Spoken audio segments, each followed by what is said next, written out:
Choo choo choo. 5, 4, 3, 2, 1. Welcome home. Shalom Bapak Ibu Saudara, kembali lagi bersama kami Delif, Diki dan dan Olive. Nah, pada minggu ini kami akan membawakan berita hangat seputar nilai anugerah kebenaran. Dan tentunya informasi-informasi yang selalu kami beritakan selalu ditunggu-tunggu oleh para jemaat nilai anugerah kebenaran. Bener banget tuh, Dik. Nah, Liv, sebelumnya nih Liv, kita mengucapkan selamat ulang tahun kepada Bapak Ibu Saudara yang berulang tahun pada minggu ini. Nah, berikut nama-namanya akan kami tampilkan pada layar.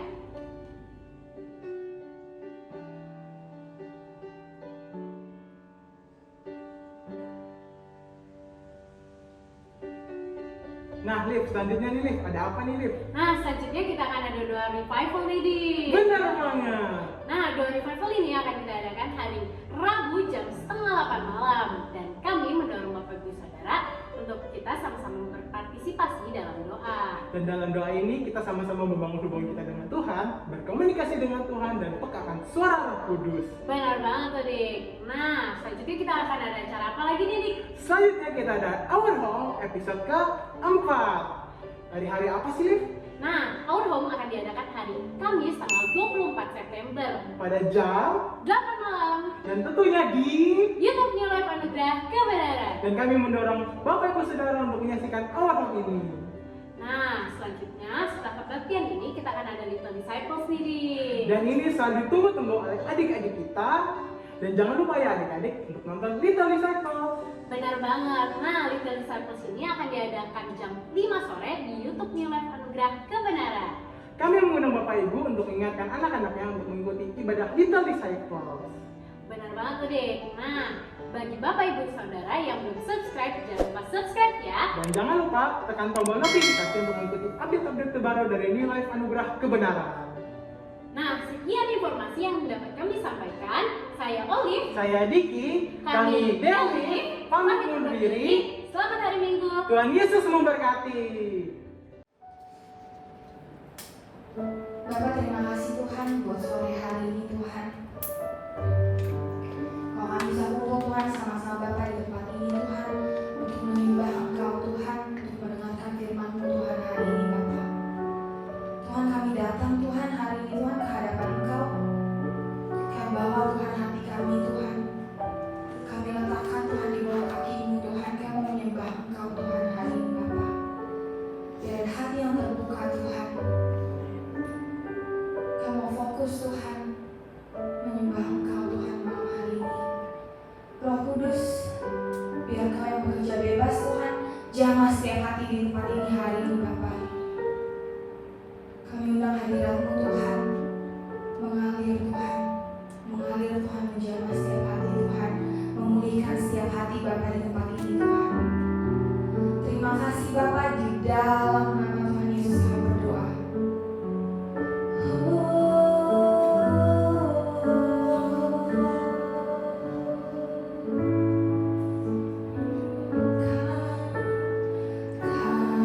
Come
pagi Bapak Ibu dan sahabat kekasih dalam Tuhan.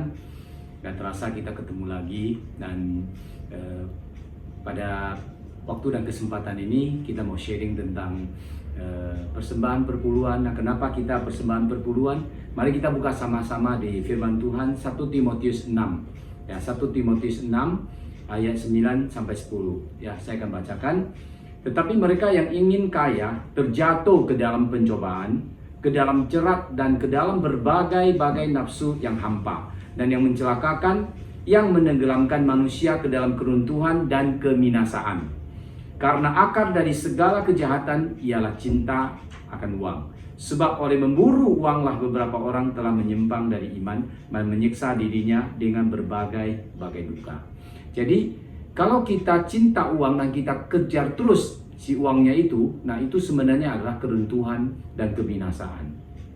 Ya, banyak orang kejar hanya uang dan akhirnya akhir-akhirnya tidak baik.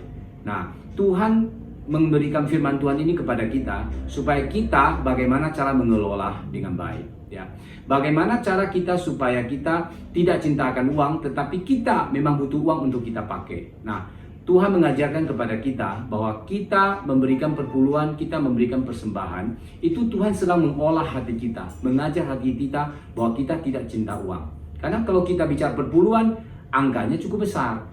Ya, saya yakin Bapak Ibu semuanya setuju. Nah, tapi ketika kita memberikan itu keluar, justru kita sedang dilatih untuk tidak cinta akan uang. Tetapi kita menikmati uangnya itu. Ya, tapi kita bisa menikmati hidupnya ini. Karena kita mau belajar dari firman Tuhan. Karena kita mau melakukan firman Tuhan. Maka hidup kita diberkati. Ya, Bapak Ibu. Mari kita berdoa untuk persembahan dan perpuluhan pagi ini. Bapak, kami sungguh mengucap syukur Tuhan untuk kesempatan ini Bapak. Kau berikan kepada kami untuk kami bisa mengembalikan persepuluhan, untuk kami bisa menabur benih-benih yang Kau berikan kepada kami Tuhan. Tuhan, terima kasih Tuhan, kami mau menabur di tanah yang subur, kami memberikan dengan ikhlas Bapak. Terima kasih Bapak, kami mengucap syukur Bapak. Segala puji hormat bagi nama-Mu, hanya di dalam nama Tuhan Yesus Kristus kami berdoa dan mengucap syukur. Amin. Haleluya. Haleluya. Bapak Ibu bisa berikan di layar ya, nanti di layar akan ada keluar untuk ditransfer. Terima kasih.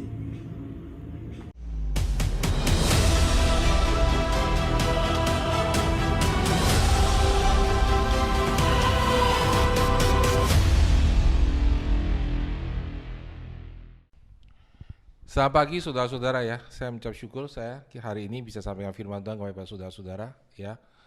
3 minggu berturut-turut kita dengar firman Tuhan dari para hambanya ya, yang luar biasa ya. 1 orang dengan karunia penginjil rasul dan 2 orang dengan karunia nabi saudara. Saya percaya saudara sangat diberkati, amin. Ya, saya juga sangat diberkati selama 3 minggu ini ya. Dan ya saya tidak sampaikan firman Tuhan 3 minggu ini juga karena saya perlu istirahat sebentar ya untuk cari postur yang enak buat sharing ke saudara-saudara ya, karena itu sebabnya saya sekarang rubah, direkam supaya lebih nyaman saudara. Jadi selama 3 minggu ini firman Tuhannya luar biasa ya. Firman yang disampaikan Pastor Jim Yos juga sangat memberkati saudara, saya percaya ya. Bagaimana penginjilannya ya berjalan dengan luar biasa. Kemudian juga firman Tuhan disampaikan oleh Pastor Ayub ya, nubuatan-nubuatannya ya, mintalah, carilah, ketoklah saudara, yang simple. Dan terakhir firman Tuhan disampaikan oleh Pastor Michael saudara. Nah, sejak awal pandemik ini saudara ya, saya udah tahu dalam hati saya bahwa Tuhan mau kita merubah sesuatu. Tapi saya masih nggak begitu jelas kita mau rubah bagaimana, arahnya seperti apa. Cuma saya tahu bahwa kita harus persiapkan hati ya, untuk apa yang akan Tuhan lakukan ke depan. Dan saya juga tahu saudara, kadang-kadang apa yang Tuhan berikan kepada kita, bentuk yang Tuhan berikan kepada kita, itu tidak kita sangka, tidak pernah kita bayangkan. Kita berdoa minta revival, tapi ada kemungkinan revival yang kita harapkan beda dengan kenyataan yang Tuhan berikan kepada kita bentuknya, saudara. Saudara, waktu minggu lalu Pastor Michael khotbah sampai firman Tuhan, nubuatan-nubuatannya benar-benar memberkati saya. Saya percaya saudara di NLK Serang, NLK Tangerang, NLK Taipei, dan NLK Surabaya juga diberkati. Karena nubuatannya begitu spesifik saudara, ya. begitu spesifik untuk setiap jemaat kita. Dan saya percaya Tuhan akan bawa kita ke level yang berikutnya. Amin, saudara. So, saudara, setelah saya mendengar firman Tuhan disampaikan oleh Pastor Michael, saudara ya, hati saya terbakar, saudara, dan saya mulai mendapatkan gambaran apa yang Tuhan mau kita lakukan. Saya melihat bahwa kita harus rubah bentuknya, saudara ya. Saya mulai sadar bahwa kita selama ini kita berdoa terus, kita berdoa Tuhan biar pandemi ini cepat berlalu, ya. Entah apapun, saya tetap percaya bahwa doa orang benar didoakan dengan sungguh-sungguh besar kuasanya, ya. Entah apapun sebabnya, ini belum berlalu. Tetapi yang pasti, saudara, saya percaya bahwa Tuhan mau kita terus bertumbuh, melewati semua ini, saudara, ya. Dan ini adalah saatnya kita harus bertumbuh. Itu sebabnya saya bersyukur, saudara ya, sebagian dari saudara malah sangat-sangat bertumbuh di masa-masa ini. Karena saya tahu bahwa saudara benar-benar mendengar firman Tuhan. Dan saya menganjurkan saudara kalau dengar firman Tuhan itu jangan hanya satu kali, saudara ya. Tiba-tiba semua zaman berubah, saudara, dan saudara bisa dengar firman Tuhan lebih dari satu kali sekarang. Dan semua khotbah yang bagus, ya buat saya sendiri, saudara ya, minimal 2 kali saya dengar, dan biasanya mesti 3 kali, dan setiap kali saya dengar khotbah yang sama, saya dapatkan sesuatu yang baru, saudara. Jadi begitu caranya, kalau saya melihat seorang pengkhotbah yang baik, saudara, bagaimana cara saya merubah cara berpikir saya? Saya tahu ini sesuatu yang bagus. Saya ingat waktu pertama-tama anak kami homeschool, ya. Kami dengar khotbah pengajian tentang homeschool pertama kali, saudara. Waktu itu susah banget kita untuk nangkap itu. Kita tahu aja, wah ini sesuatu yang kayak makanan enak gitu, saudara ya. Ini sesuatu yang luar biasa, tapi kita nggak tahu bagaimana caranya untuk menyalurkan ini, untuk sharing ini kepada orang lain. Lalu apa yang merubah kami? Pertama, kami mendengarkannya berulang-ulang. Kedua, kami mencoba melakukannya. Lama-lama kami jadi tahu prinsipnya, saudara. Ya, so saudara, begitu caranya saudara kita akan bertumbuh dan belajar, saudara ya. Saudara yang terus-menerus mendengar firman Tuhan dalam 1 tahun sampai 1 tahun gini, 1 tahun saja saudara akan lakukan itu. Saudara akan bertumbuh luar biasa. Saudara punya sharing, saudara punya konsultasi kepada orang pelayanan. Saudara akan bertumbuh. Nah, saudara, setelah Pastor Michael bicara, saya mulai sadar bahwa kita ini masuk ke sebuah season yang baru, musim yang baru yang belum pernah kita alami sebelumnya, ya. Dimana kita benar-benar tidak bisa ketemu, saudara, ya. Dan saya mulai sadar bahwa kita nggak boleh berhenti. Kita nggak bisa berhenti begini, saudara, ya. Kita nggak bisa nunggu sampai pandemi ini berlalu baru kita bergerak. Saya mulai sadar bahwa kita harus bergerak segera, saudara. Kemudian saya melihat apa yang terjadi, saudara, di youth dan beberapa orang baik di jemaat Citra, ya, maupun di jemaat Serang, saudara ya. Mereka lakukan penginjilan dan saya belajar dari penginjilan di Taiwan, di mana kita ini penginjilannya tidak bergantung pada kebaktian hari Minggu, tapi penginjilan yang benar adalah bergantung pada kesaksian pribadi orang perorangan. Jadi saudara, mari kita lihat firman Tuhan dulu, saudara ya. Bagaimana mereka bekerja, saudara ya, di Kisah Para Rasul. Nah, saudara, setiap perubahan harus dimulai dari perubahan mindset kita, perubahan cara kita berpikir, sebelum kita mengatakan apa yang harus kita lakukan. Tahukah saudara bahwa sebagian besar kita, termasuk saya, saudara, ya, kenapa saya bicara kita harus berubah? Kita itu selalu berharap pada kebaktian minggu. Kita tuh berpusat kepada kebaktian minggu. Sadar tidak sadar, saudara, kebaktian minggu itu seperti menjadi pusat gitu loh, pusat pertumbuhan gereja kita, ya. Kita bawa orang, kamu mau gak ke gereja? Ya. Padahal bukan seperti itu. Harusnya kita bilang sama orang, mau gak kamu terima Tuhan Yesus? Ya. Itu sudah jadi sebuah kebudayaan dalam gereja dan orang bilang nanti ya tunggu ya 2 minggu, 3 minggu lagi kita ada retreat encounter, kamu ikut. Ya wah, saya tunggu kebaktian hari Minggu ya.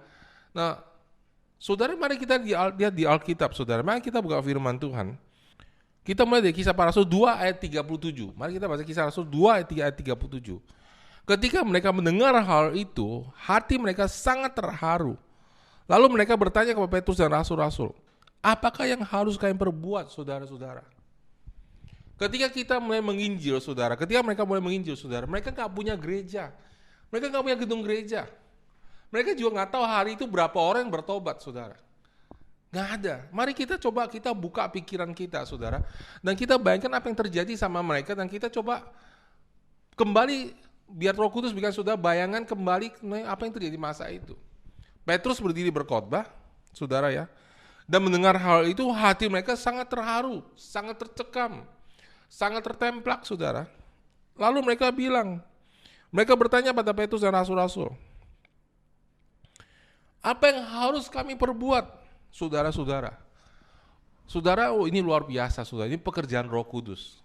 Ya, bayangin saudara, selama Yesus berjalan, saudara, Yesus melayanin, belum pernah ada pertanyaan seperti ini loh. Apa yang harus kami perbuat? Ya, tapi ini masa yang besar di mana ketika hadirat Tuhan, hadir Roh Kudus turun, ketika gereja berjalan dalam kuasa Tuhan, orang yang bertanya apa yang harus kami perbuat? Ketika sudah bersaksi, sudah belajar bagaimana mendengar suara Roh Kudus, dan sudah berjalan bersama dengan Dia, dan sudah kan melihat orang yang bertanya sama sudah, apa yang harus kami perbuat? Saya jadi gimana nih sekarang nih, kalau saya terhilang? Ya, apa yang harus kami perbuat? Apa jawab Petrus? Ke gereja? No. Ikut DDA? No. Ikut kelas KKR? No. Apa yang Petrus katakan kepada mereka? Jawab Petrus ayat 38. Bertobatlah dan hendaklah kamu masing-masing memberi dirimu dibaptis dalam nama Yesus untuk pengampunan dosamu, maka kamu akan menerima karunia Roh Kudus. So kita lihat 3 step. Yang pertama, bertobat. Saudara, injilin orang itu bertobat di tempat. Amin. Bukan hari Minggu ke gereja. Bukan ke cell group bahkan, saudara. Saudara nggak tahu setelah saudara injilin dia keluar. Mungkin tiba-tiba ada sesuatu kejadian, kemudian dia harus pulang. Dia harus pergi. Saudara nggak ada yang tahu, saudara. So ketika orang bertanya, saudara udah injilin, dia sudah mau didorong, saudara ya. Nggak usah pusing, saudara. Dia bertobatnya sungguh-sungguh atau enggak. Biar Tuhan yang nanti bekerja. Mau nggak kamu bertobat? Terima Yesus. Sekarang. Oh, saya belum siap. Kenapa orang bilang bertobat belum siap, saudara? Karena orang membayangkan kekristenan itu adalah pindah kepercayaan, pindah agama. Ya, semua kepercayaan di bumi ini, kalau saudara percaya, boleh nggak saya pindah kepada kepercayaan kamu? Boleh nggak saya masuk kepada kepercayaan kamu? Oke, kalau kamu masuk kepada kepercayaan saya, maka kamu harus lakukan ini. Itu di dunia ini, saudara. Tapi hanya Yesus yang bilang, barang siapa percaya kepadaku, ketika kita datang kepada Yesus, kita bukan pindah kepercayaan, tapi kita menerima Yesus dalam hidup kita. Ketika kita menerima Yesus, dan hanya Yesus yang bilang bahwa tubuhku adalah benar-benar makanan, darahku adalah benar minuman. Ketika saudara menerima Yesus, hidup kita berubah. Tuhan tidak pernah tanya kita siap gak? Karena saudara tahu bahwa sampai hari ini pun tidak satu orang pun di antara kita siap. Saya itu khotbah 20 tahun, saudara, tetap gak siap. Ya, tetap ada kesulitan, saudara. Akhirnya bagaimana, saudara? Saya harus melangkah, saya harus bicara. Dan ketika saudara melangkah, bicara, Tuhan akan bekerja. Demikian juga waktu orang menerima Tuhan. Yang penting dia mau nggak kamu diselamatkan. Kamu nggak usah pusing apa yang kamu harus lakukan nanti kemudian, karena Tuhan akan mengatur itu semua. Ketika Tuhan tinggal dalam diri kamu, Tuhan akan memberikan kamu kuasa, kan? Begitu kata Alkitab, saudara. Jadi saudara, yang penting saudara, mau nggak kamu terima Tuhan? Jangan bawa mereka ke gereja, saudara. Ya. Jangan tanya itu dulu. Ke gereja, bersekutu lebih tepatnya, dalam komunitas dengan orang-orang percaya, adalah efek dari orang menerima Yesus. Efek hidupnya berubah. Sudah ingat gak kita sudah pertama kali berubah? Sudah kepingin banget ya ketemu saudara-saudara seiman, ketemu komunitas. Ya. So saudara, kata Petrus bertobat. Ya. Kemudian apa katanya? Beri dirimu dibaptis. Dan yang ketiga, hendaklah kamu menerima karunia Roh Kudus. Itu aja yang dia sampaikan, saudara. Dan hari itu, saudara, 3.000 orang bertobat, saudara. Saudara bayangin, mereka berkumpul di atas 120 orang. Kemudian 3.000 orang, saudara, yang bertobat. Saya hitung, saudara ya, satu orang melayani 25 orang. Sudah bayang kalau sudah tiba-tiba 3.000 orang bertobat. Bingung nggak saudara? Ya. Kebaktian di mana nih hari Minggu? Ya. Yang di Serang bingung. Citra apa lagi? Lebih bingung lagi. Mau berapa kebaktian? 30 kebaktian. Kalau satu kali 100 orang isinya. Tapi saudara kalau sudah baca firman Tuhan, mereka tidak bingung sama sekali. Nah, apa yang mereka lakukan, saudara? Karena pada zaman itu pertama-tama mereka pasti tidak punya gedung untuk kebaktian. Mereka nggak siap untuk itu. Lalu bagaimana? Mereka pecah-pecah di dalam sel grup di rumah. 1:25. Semua melayanin. Ya, itu yang mereka lakukan, saudara. Semua orang melayanin.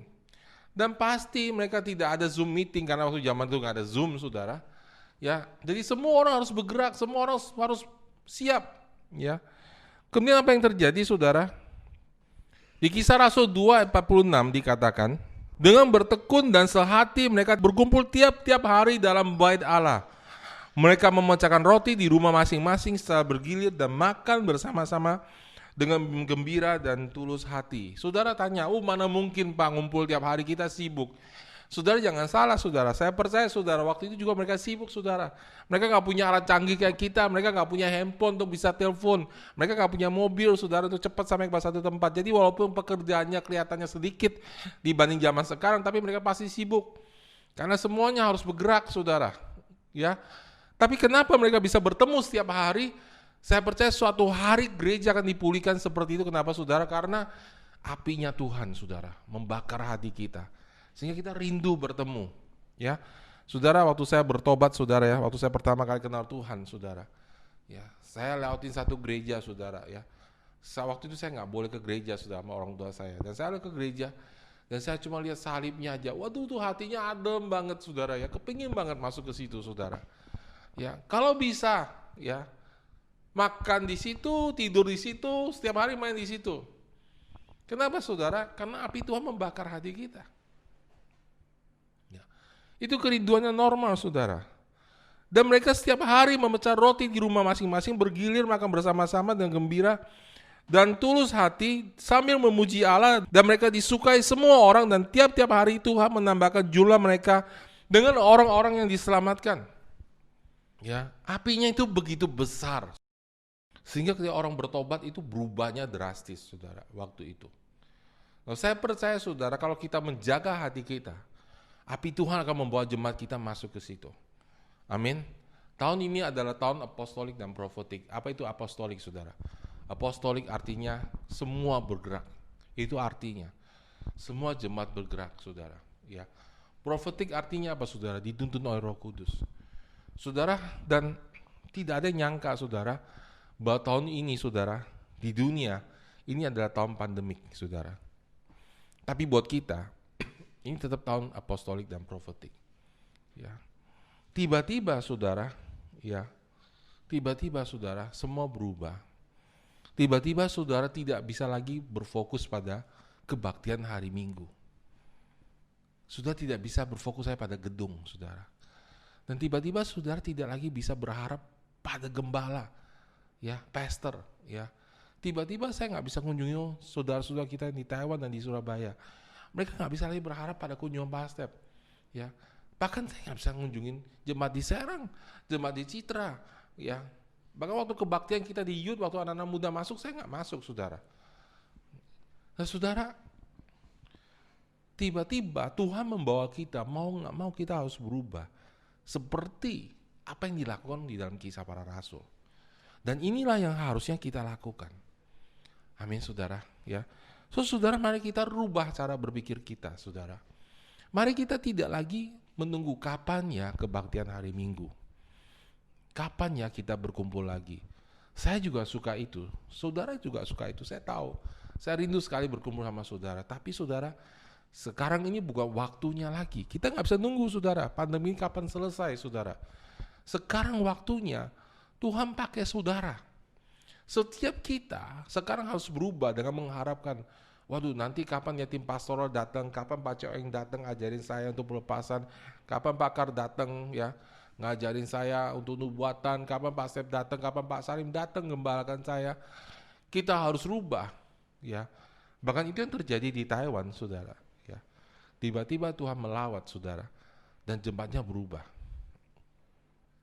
Tanpa saya di sana. Ya, jelas pekerjaan Tuhan. Ya, tiba-tiba kami terobosan, tiba-tiba terjadi nubuatan yang tajam, saudara, dan jemaat bangkit. Harusnya setiap orang rindu seperti itu. Amin. Ya, jemaat rindu dipakai Tuhan. Nah, saudara, firman Tuhan mengatakan di ayat 47 tadi, dan mereka disukai semua orang, dan tiap-tiap hari Tuhan menambahkan jumlah mereka dengan orang yang diselamatkan. Tiap hari loh, saudara. Dari mana orangnya datang? Tidak mungkin, saudara, ya. Hanya Petrus, saudara, yang menginjil. Nggak mungkin, saudara. Ini pasti semuanya bergerak menginjil. Ya. Saudara, waktu kita lahir baru, saya kasih tahu saudara ya, kenapa sekarang banyak orang lahir baru tidak normal, kurang normal, saudara? Karena kita nih, saudara, ya, jemaat Tuhan, kurang tidak sungguh-sungguh memberikan seluruh hidup kita kepada Tuhan. Tapi kalau kita berani percaya sama Tuhan, kalau kita berani berjalan sama Tuhan, Roh Kudus akan turun dan memenuhi kita semua. Sehingga orang baru yang datang dilawat Tuhan akan dijamah Tuhan dan menjadi sangat radikal, saudara, ikut Tuhan. Kenapa, saudara? Karena tiba-tiba Tuhan itu begitu real buat dia. Nah, itu pengalaman mereka. Makanya setiap orang menginjil. Waktu saya bertobat, saudara, saya ngelihat orang. Saya satu orang di sini, saya lihat orang di sana, saudara. Apa yang saya lihat? Dia terhilang. Dia terhilang. Saya ingin beritakan kabar baik. Itu hal yang normal, saudara. Kalau saudara lahir baru secara normal, keinginan saudara, kalau saudara ketemu orang, saudara, ya, saudara tidak bilang, wah dia hebat ya, dia punya mobil ya, saya pengen ikut kayak dia punya mobil. Wah dia nih berhasil ya, saya punya rumah banyak, saya pengen ikut. Enggak, saudara. Kalau saudara lahir baru secara normal, saudara ketika lihat orang, saudara kan ketika Roh Kudus bergerak dalam diri saudara pertama lihat orang itu adalah, oh dia orang yang terhilang. Nah, saya ingin membawa dia mengenal Tuhan. Itu adalah hal yang normal, saudara. Itu yang mereka ngalamin. Nah, saudara, setiap hari Tuhan tambahkan orang. Mengapa, saudara? Karena setiap orang bergerak, setiap orang menginjil. Nggak mungkin hanya 120 orang. Kemana-mana mereka memberitakan Injil, saudara. Amin, saudara. Setiap orang. Nah, saudara, ini yang kita harus rubah. Kebangunan rohani bukan tunggu kita bertemu. Saya juga berdoa kalau kita bertemu nanti jumlah jemaatnya banyak. Enggak, saudara. Sekarang juga, saudara, ya, jumlah kita bertumbuh, saudara. Dan yang dipakai bukan lagi Pak Gembala, tapi semua orang percaya, semua orang kudus, dimanapun saudara berada. Saya mau kasih tahu saudara hari ini, kalau engkau rindu, kalau engkau kepingin dipakai Tuhan, Tuhan akan menggerakkan hatimu, Tuhan akan mengurapi engkau, Tuhan akan membuat engkau berbuah banyak. Amin, saudara. Kita terlalu lama nunggu, saudara, ya. Kita ikut kelas DDA, kita ikut kelas KKR, itu baik, saudara. Tapi saudara, kita mari kembali kepada Alkitab, ya. Saya sudah lama ingin berubah, dan tiba-tiba saya mulai menyadari, tiba-tiba Tuhan kirim sebuah musim di mana kita harus berubah seperti kisah para rasul. Mau tidak mau kita harus berubah, ya. Sekarang tiba-tiba tidak ada kebaktian hari Minggu. Ada, saudara, ya. Dan semua orang harus belajar melayani. Amin, saudara, ya.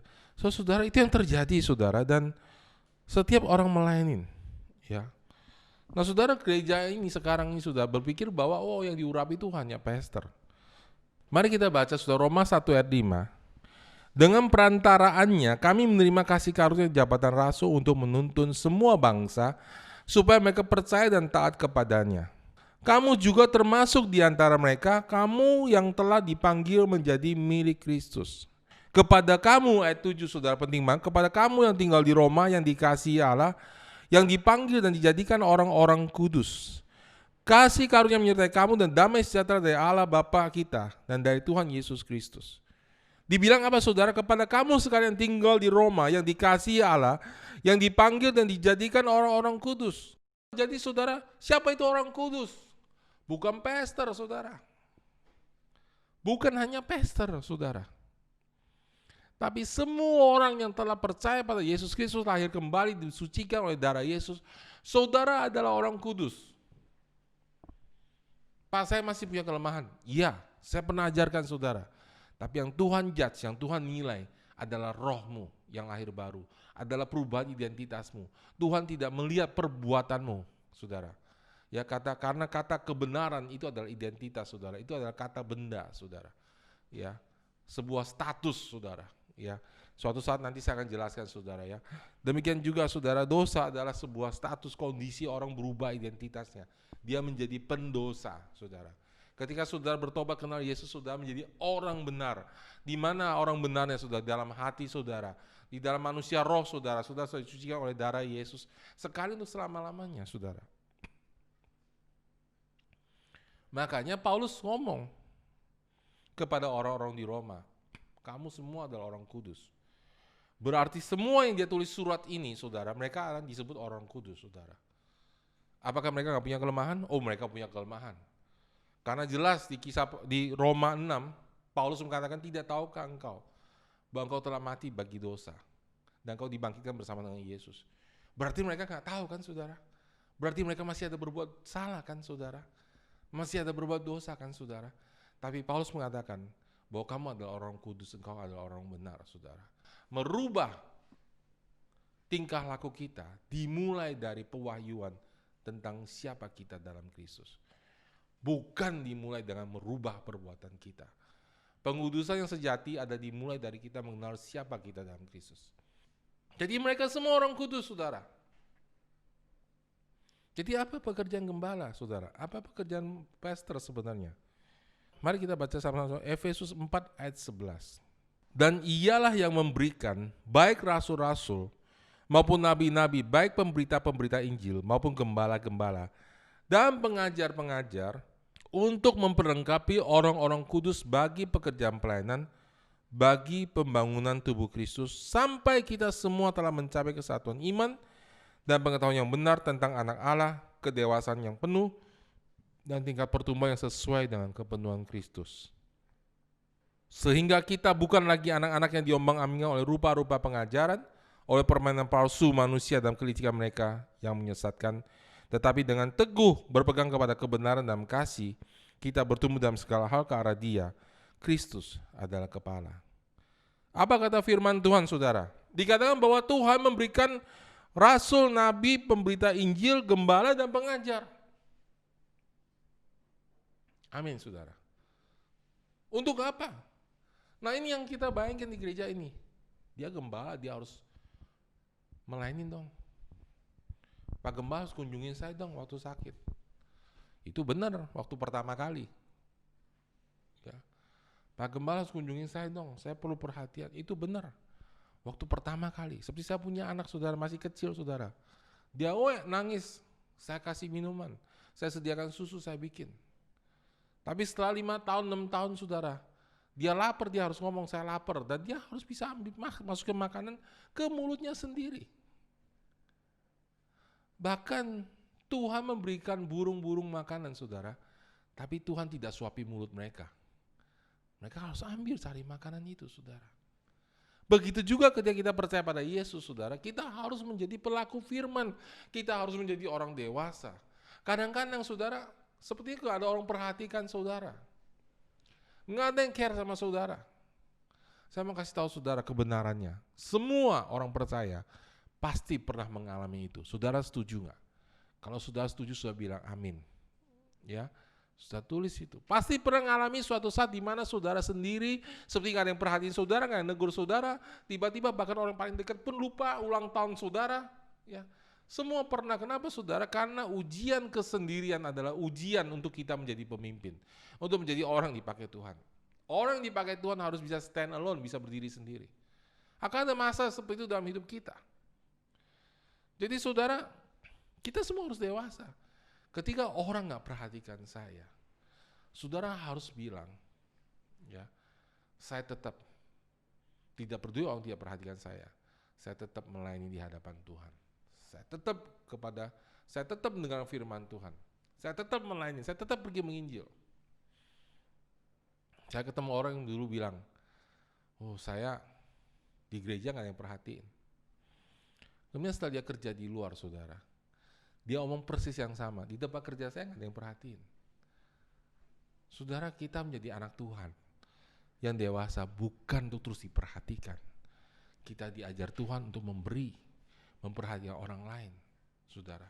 Ya, jangan mau saudara kalau anak saudara sudah remaja bilang, saya nggak diperhatikan sih Pak, saya nggak diperhatiin sih Ma, di sekolah saya nggak diperhatiin, di gereja saya nggak diperhatiin, tempat kerja saya nggak diperhatiin. No. Kamu yang harus belajar memperhatikan orang. Kalau engkau mau belajar bertumbuh dewasa. Ada amin saudara. Ya, siapa yang perhatiin jemaat di Taiwan sekarang? Nggak ada saudara. Mau perhatiin aja nggak bisa saudara, nggak bisa pergi ke sana. Tapi justru di saat yang paling susah ini, secara mengejutkan mereka bertumbuh signifikan saudara. Kenapa saudara? Pertumbuhan terbesar ketika kita mulai mengambil kebenaran yang kita punya dan kita mulai melangkah keluar. Amin saudara. Ya, jadi saudara kalau saudara baca firman Tuhan tadi saudara, ya, Dia memberikan rasul, nabi, pemberita Injil maupun gembala-gembala, pengajar-pengajar untuk memperlengkapi orang-orang kudus bagi pekerjaan pelayanan, bagi pembangunan tubuh Kristus. Apa tugas gembala, pengajar, rasul, penginjil, dan nabi? Apa tugas utama Pastor Stefanus, Pastor Ayub, Pastor Michael? Ya, dan saya suka khotbah hambanya Jim Yos, sekali dia benar-benar melatih saudara. What they do saudara? Melatih, memperlengkapi orang kudus saudara. Siapa yang pergi pelayanan kalau begitu saudara baca? Ya, kita baca lagi saudara, sekali lagi kita baca dengan teliti. Dan ialah yang memberikan baik rasul-rasul maupun nabi-nabi, baik pemberita-pemberita Injil maupun gembala-gembala dan pengajar-pengajar untuk memperlengkapi orang-orang kudus bagi pekerjaan pelayanan. Siapa yang diperlengkapi? Orang-orang kudus untuk pekerjaan pelayanan. Siapa yang ngusir setan, saudara? Siapa orang kudus di sini? Angkat tangan saudara, saudara semua orang kudus di sini. Amin. Ya. Kita semua orang kudus. Roma tadi mengatakan bahwa kita semua orang kudus, saudara.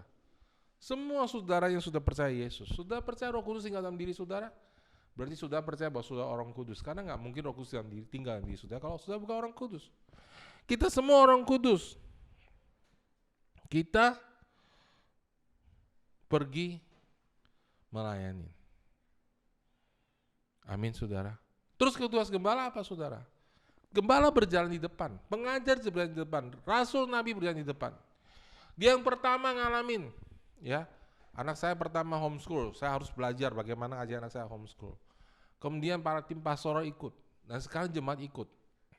Ya, saya dulu saudara ya, ngusir setan, ngajarin bagaimana ngusir setan. Pastor Choying ikut, ya, Pastor Kalento ikut, semuanya ikut. Dan sekarang jemaat ikut saudara. Jadi tugas gembala dan rasul dan nabi dan pengajar dan penginjil adalah menjadi orang yang melangkah dulu. Tetapi saudara harus langsung ikut di belakangnya melangkah bersama dengan mereka. Ada amin saudara? Nah saudara, saya akan kasih saudara tips mudah banget untuk saudara bertumbuh. Ya, sekarang saudara ya, kelas DDA nanti semua online. Nah tapi bukan itu yang saya mau ngomong sekarang saudara. Saudara mau bertumbuh nggak? Ya, saya kadang-kadang bingung ya, orang sudah lama melayanin, ya, tapi tidak juga tahu bagaimana cara bernubuat, bagaimana cara ngusir setan, bagaimana cara mendoakan orang sakit. Nah sekarang saya kasih tips saudara, ya. Saudara, pertama saudara harus tahu, ya, mendoakan orang sakit, mengusir setan, itu di Alkitab tuh nggak banyak saudara. Caranya sama aja dalam nama Yesus. Halo, dengar saudara? Ya, saudara, ya, suatu saat saya pikir anak saya Kenneth kasih kesaksian ya, bagaimana dia mulai melangkah masuk dalam karunia nubuatan. Kalau Kenneth yang masih muda bisa, saudara semua pasti bisa. Ya, masalahnya saudara, orang itu pertama tidak desire, tidak ingin.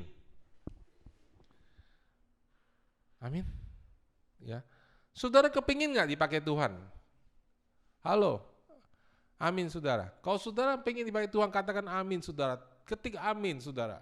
Ya. Sudah kepingin dipakai Tuhan. Amin. Ya. Kepingin. Saya kasih tahu saudara. Kalau saya dengar khotbah hamba Tuhan yang bagus ya, seperti Benny Hinn dan siapapun juga saudara ya.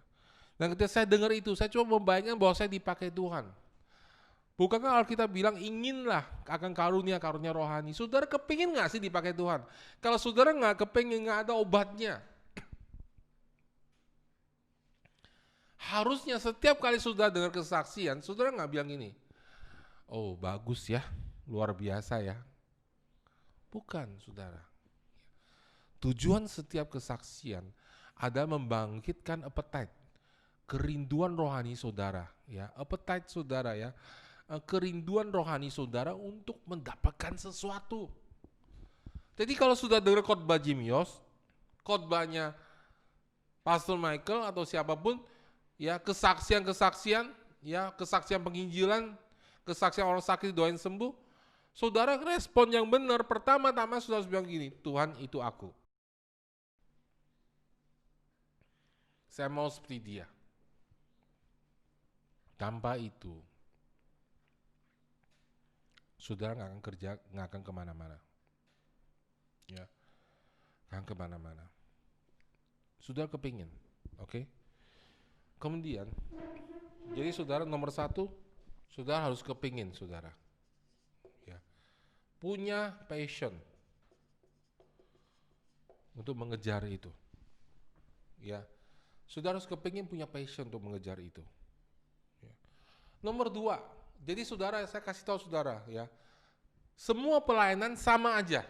Prinsip ini berlaku untuk semua pelayanan. Oke? Untuk semua pelayanan. Nomor dua, saudara harus punya pengetahuan. Tidak dalam nggak apa-apa, tapi saudara tahu ayatnya di mana. Oke? Nomor tiga, saudara harus punya hubungan dengan Roh Kudus. Sebenarnya simple saudara, simple ya. Sekarang saudara ya, kemarin ya istri saya cerita, Steph ini artinya apa nih? Dia kasih saya satu ayat saudara, dia kasih saya sebuah teks saudara ya, sebuah kabar pengajaran dari temannya di sebuah grup, dan dia bilang gini ya, Ratu Esther punya berapa ya, saya lupa itu istri saya bilang 7 apa 9 sida-sida, tahu nggak 9 sida-sida? Saya bingung mana ada 9 sida-sida. Oh ternyata ada di kitab Esther saudara. Ya, saya lupa 7 atau 9 ya. Ada di kitab Esther. Saya aja nggak tahu. Saya cuma tahu satu sida-sida dari Ethiopia saudara. Disebutin semua namanya. Ya, lalu dibikin. Akhirnya cuma satu tujuannya sudah, pengajaran tuh begitu jauh. Kamu harus hidup kudus. Kamu harus misahkan dari dunia ini. Kamu harus dedikasikan hidup kamu untuk Tuhan. Lah, itu mah ayatnya dikupas sampai begitu sulit saudara, cuma mau kasih tahu itu saudara. Ya, sebenarnya saudara itu sudah harusnya gaya hidup sehari-hari saudara. Ya. Kenapa saudara orang cari yang sulit-sulit, muncul pengajaran yang aneh-aneh saudara ya.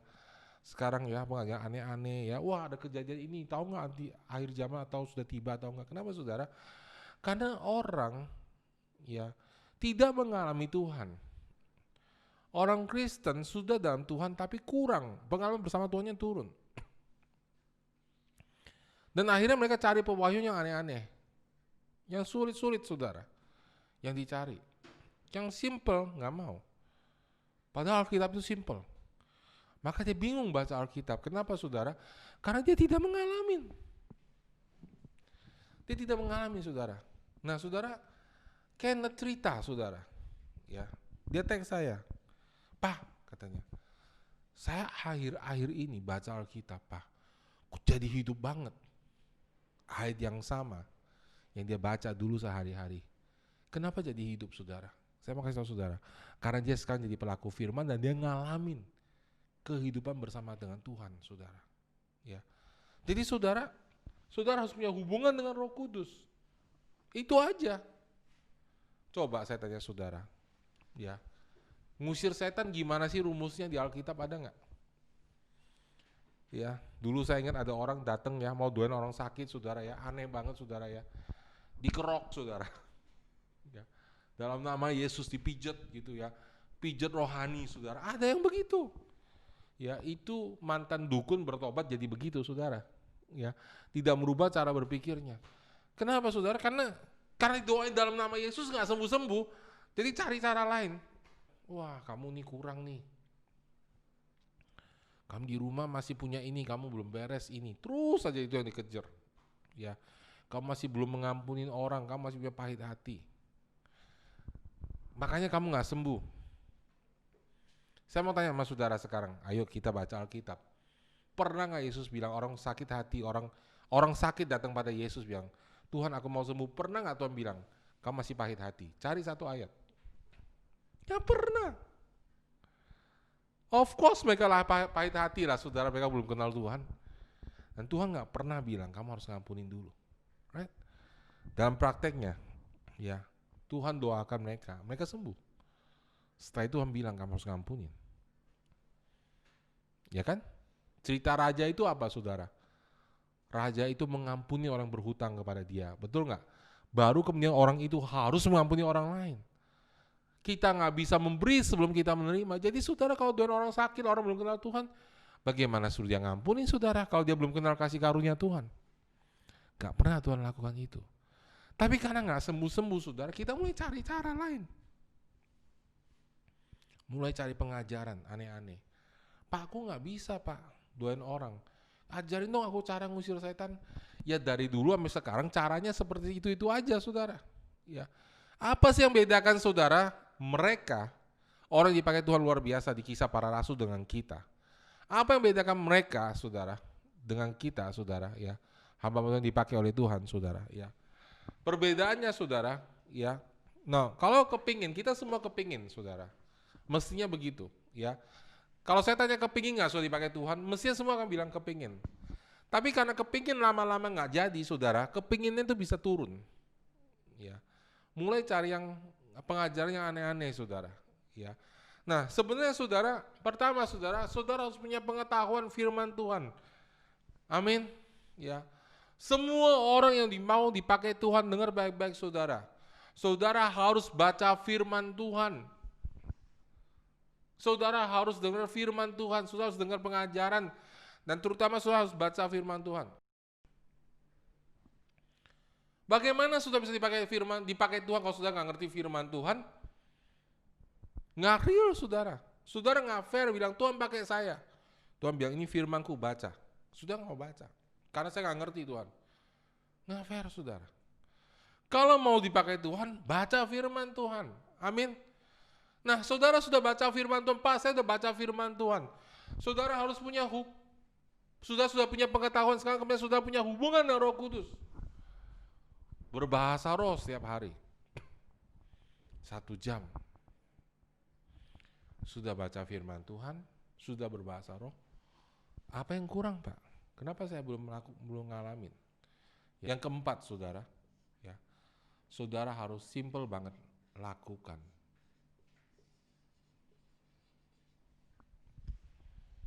Semuanya, saya mau kasih tahu saudara, cuma 4 langkah ini aja. Saudara mau doain orang terima bahasa roh, 4 langkah ini. Saudara mau doain orang usir setan, 4 langkah ini. Saudara mau doain orang sakit sembuh, 4 langkah ini. Nggak ada resep khusus, nggak ada. Cari di Alkitab, nggak ada. Semua Alkitab ajarkan kita itu sikap hati. Ya, berbahagialah orang yang suci hatinya.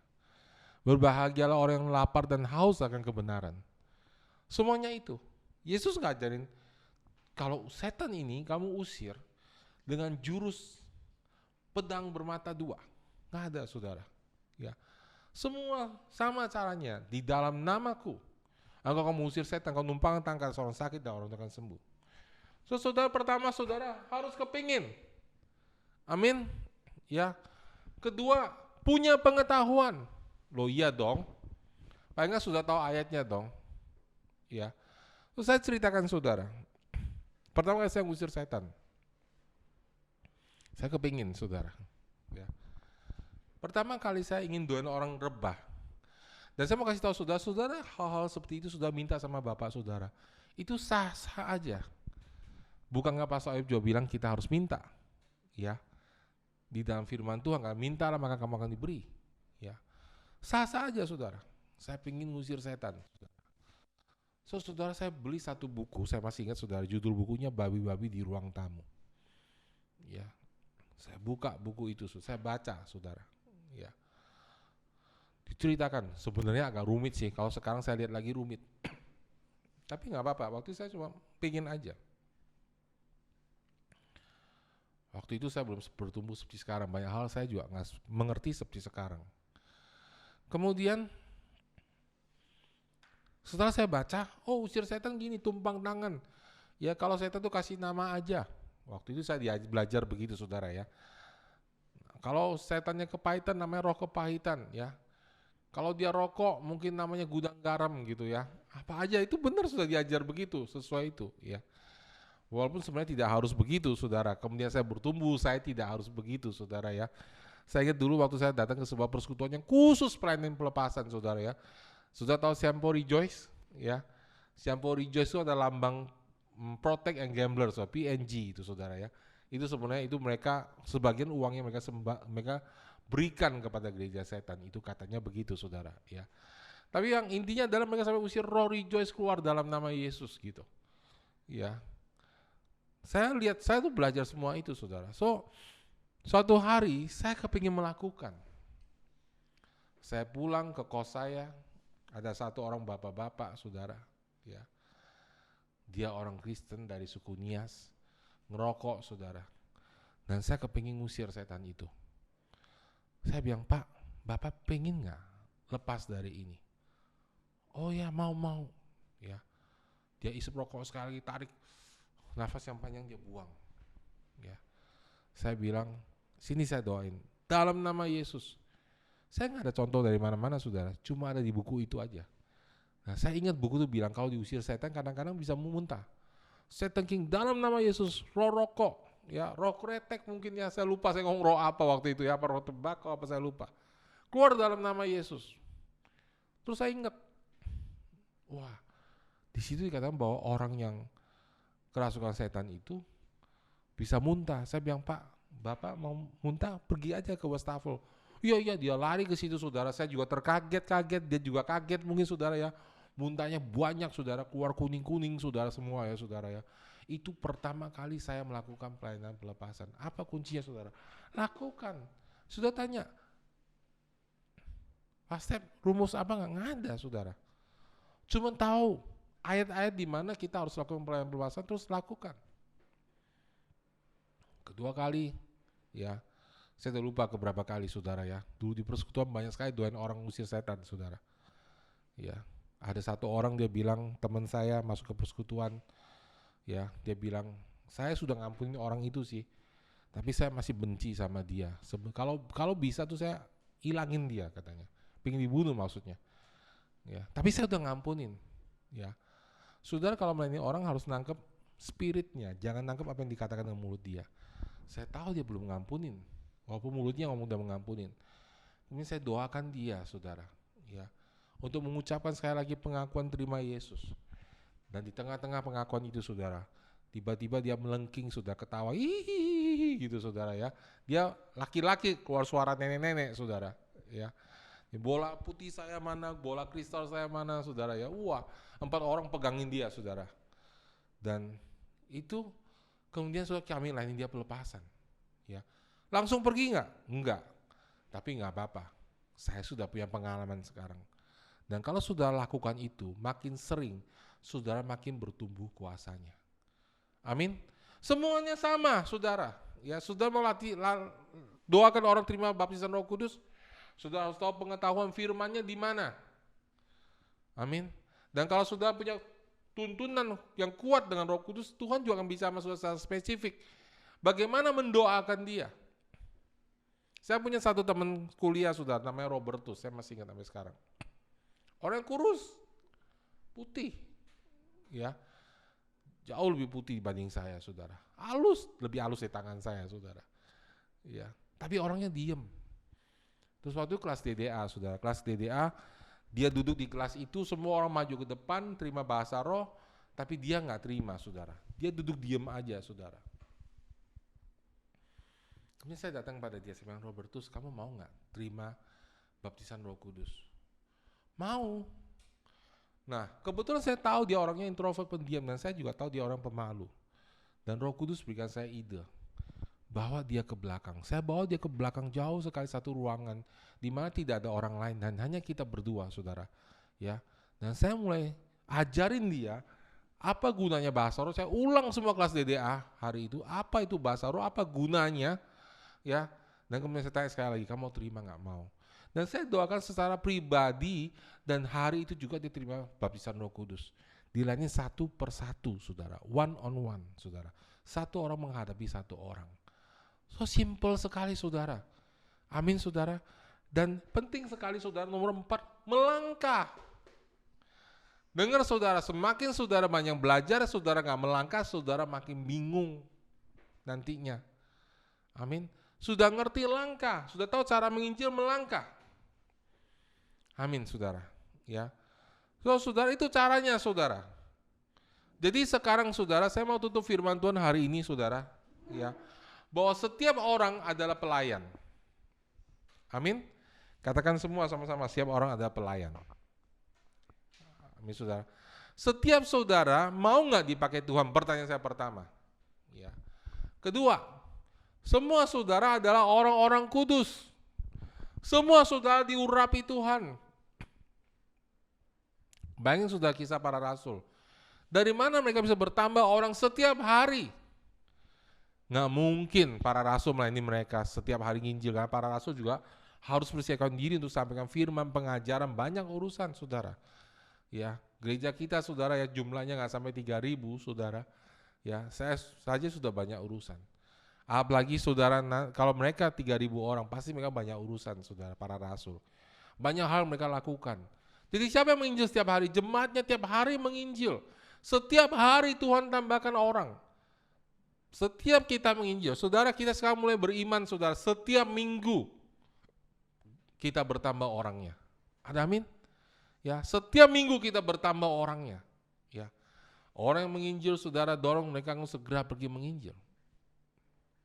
Amin, saudara. Ya, setiap minggu bertambah orangnya. Bagaimana caranya? Semua orang sudah mendengar firman Tuhan hari ini dan hatinya bilang, saya mau dipakai Tuhan, mulai melangkah. Ya. Pas step saya belum pernah melayani orang, gimana nih, saya nggak bisa nih bergaul. Berdoa, minta. Sudah pikir saya pintar menginjil? Enggak, saudara. Saya minta, saudara. Amin. Minta, saudara, Tuhan kasih jiwa dan minta Tuhan kasih hikmat kepada saudara. Amin, saudara. Ya, minta sama Tuhan. Ya, baca firman, pelajari gimana cara nginjil. Yang simple aja. Ya, kalau masih nggak tahu nanti dari firman Tuhan khotbah kita akan ajarin. Ya, yang simple aja. Ya. Setiap hari bangun hubungan sama Tuhan.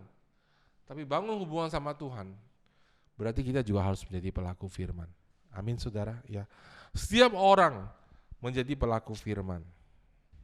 Tapi Pak, orangnya jauh gimana? YouTube, Zoom. Pastor mereka kasih kesaksian, saudara. Ya. Berapa minggu yang lalu, saudara, mereka adakan seminar lewat Zoom, saudara. Pastor mereka dari USA Zoom ke Manado, saudara. Saya dengar kesaksian dia, wah, hati saya terbakar. Saya tanya Pastor Michael, ulangin lagi. Berapa orang yang sembuh? Saya mau sampaikan pada jemaat. Dia bilang 1 orang sakit diabetes disembuhkan, 1 orang sakit ginjal disembuhkan, 2 orang mengalami kesembuhan dari luka di tangan dan di kaki. Wow, dari mana tumpang tangan? Enggak, dari Zoom. Saya ingat sudah waktu pertama adik saya ya bertobat kenal Tuhan, saudara ya. Dia bertobat, saudara, dia sekolah di negara lain. Dan waktu itu interlokal mahal sekali. Dan dia telepon saya, kok orang Kristen boleh nggak sih minum alkohol? Saya kaget, adik saya nanya begitu. Saya tanya, kamu udah kenal Tuhan ya? Iya, saya udah terima Tuhan. Ya. Lalu saya langsung dari telepon saya bilang, kamu mau nggak terima baptisan Roh Kudus? Mau. Saya ajarin dari telepon, dan waktu itu mahal banget, saudara. Saya ajarin dari telepon tanpa lihat muka, seperti sekarang bisa Zoom lihat muka, dan saya doain dia terima Tuhan. Sudah tahu nggak? Adik saya hari itu terima bahasa roh, dan sampai sekarang dia dalam Tuhan, saudara. Dan tetap pakai bahasa rohnya. Saudara, Tuhan nggak bisa dibatasin, saudara. Zoom, saudara. Mungkin sel grup saudara ya ada orang dari luar negeri ya, ada sel yang ikut sekarang orangnya dari Hong Kong, dari mana. Open. Ya. Sekarang udah berubah banget, saudara. Ya, berubah sekali saudara ya. So kita harus bergerak sekarang juga saudara ya. Kalau saudara nggak bisa melayani, Pak saya nggak bisa melayani, gimana, umur saya sudah sekian saya nggak bisa keluar. Berdoa minta Tuhan, cari jalan saudara ya. Bisa nginjilin lewat Zoom, bisa doa orang sakit lewat Zoom saudara. Amin saudara ya. So kita berubah setelah ini saudara. Saudara siap untuk berubah? Amin ya. Kita berubah sekarang ya.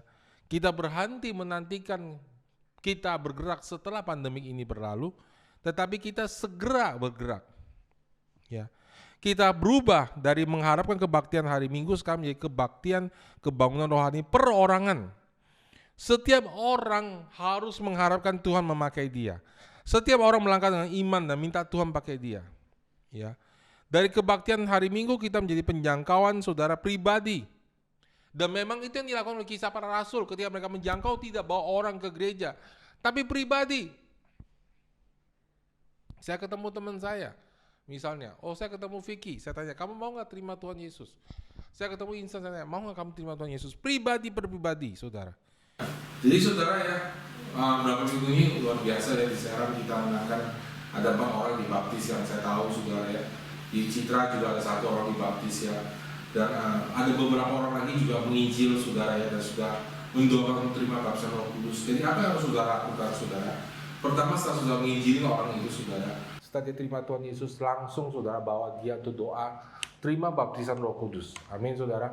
Dan setelah itu saudara bisa bawa minta pemimpin saudara ya untuk segera dibaptis air, dan dorong orang baru itu kemudian untuk segera menginjil saudara. Dan setiap kali saudara kita bertumbuh, kasih kesaksian. Amin. Jangan lupa kasih kesaksian supaya kita saling menguatkan satu sama lain. Kita mau lewatin tahun apostolik dan profetik ini dan kemenangan yang luar biasa. Amin saudara ya. Kita mau klaim janji Tuhan, tetap ini tahun apostolik dan profetik. Ya, apapun yang musuh lakukan menghalangi kita, tidak boleh membuat kita berhenti. Kita justru akan melangkah sekarang. Amin. Setiap orang alami Tuhan, setiap orang melangkah. Dan kalau waktunya tiba kita bertemu lagi, semua orang sudah dewasa dan jadi pemimpin. Amin saudara ya. Semua akan jadi kuat, dan tiba-tiba saudara jemaat kita sudah nggak muat. Kenapa saudara? Karena kebaktian kita tidak lagi bergantung pada ibadah hari Minggu, tapi pada perorangan, pada murid-murid. Itu yang terjadi Kisah Para Rasul saudara.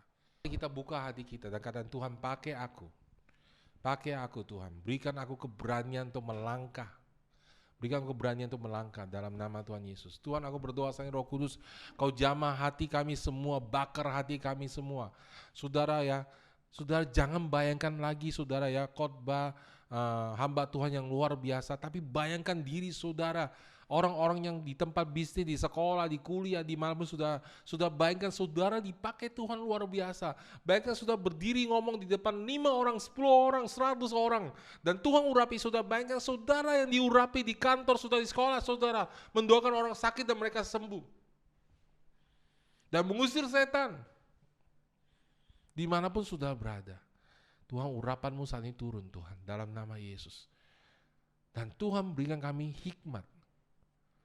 Kirimkan kami Tuhan jiwa-jiwa, tambahkan jiwa-jiwa Tuhan, berikan kami tahu ketika jiwa-jiwa datang Tuhan.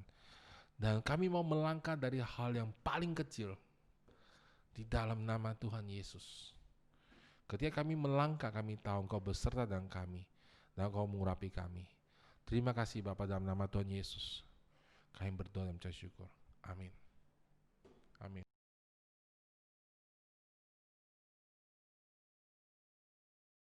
Sebelum kita ambil perjamuan kudus, di dalam firman Tuhan Markus 6 ada sebuah kejadian yang menarik, bahwa Yesus seakan-akan tidak bisa membuat mukjizat, atau seakan-akan tidak bisa menyembuhkan. Saudara yang baca Alkitab pasti saudara tahu itu firman Tuhan bunyinya mengenai apa. Karena orang-orang di sekitar rumahnya atau di kampungnya itu nggak percaya sama dia. Saya bacain, ada satu firman yang mengatakan bahwa maka Yesus berkata kepada mereka, seorang nabi dihormati di mana-mana kecuali di tempat asal sendiri, yang di antara kaum keluarganya dan di rumahnya. Ia tidak dapat mengadakan satu mujizat pun kecuali menyembuhkan beberapa orang sakit dengan meletakkan tangannya atas mereka. Ia merasa heran atas ketidakpercayaan mereka. Bapak Ibu Saudara, satu hal yang penting untuk kesembuhan terjadi dalam hidup kita adalah kita percaya kepada Tuhan Yesus. Kita punya iman kepada Dia bahwa Dia bisa menyembuhkan kita. Bahkan kalau saudara lihat cerita mengenai perempuan Sirofenisia, dia ngotot. Hasil ngototnya itu anaknya dipulihkan. Oke. Nah, kita akan ambil perjamuan kudus.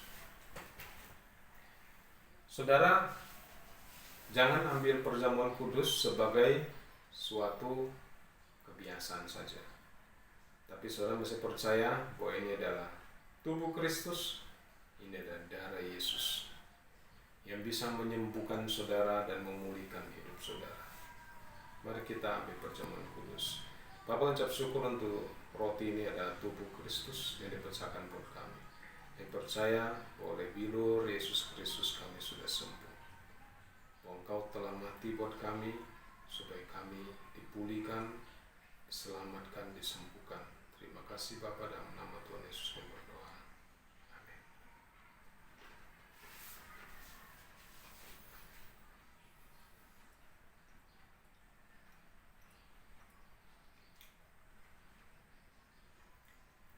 Mari kita angkat cawan ini. Bapak ucap syukur.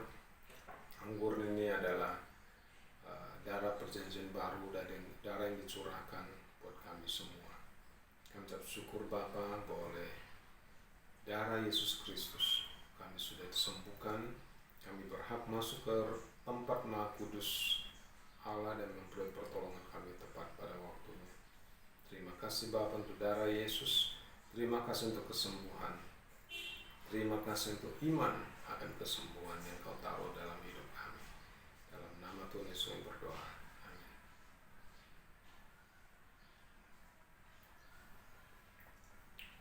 Bapak kami ucap syukur untuk anggur dan untuk roti yang kami makan. Kami percaya bahwa mujizat demi mujizat terjadi dalam hidup kami. Mujizat kesembuhan terjadi dalam hidup kami. Tidak ada satu penyakit pun di muka bumi ini yang tidak bisa hilang dan sembuh di dalam nama Tuhan Yesus.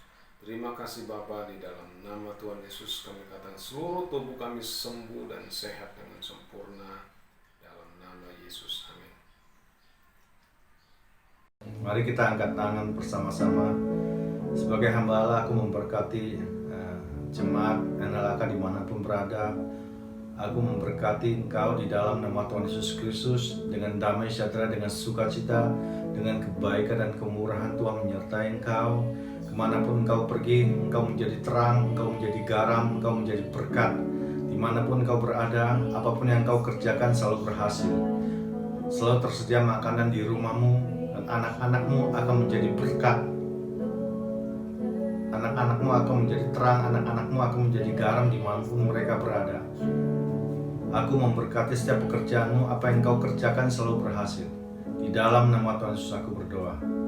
Amin.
Selamat sore, Ko Steven, Ko Agus, Ko Vincent. Halo.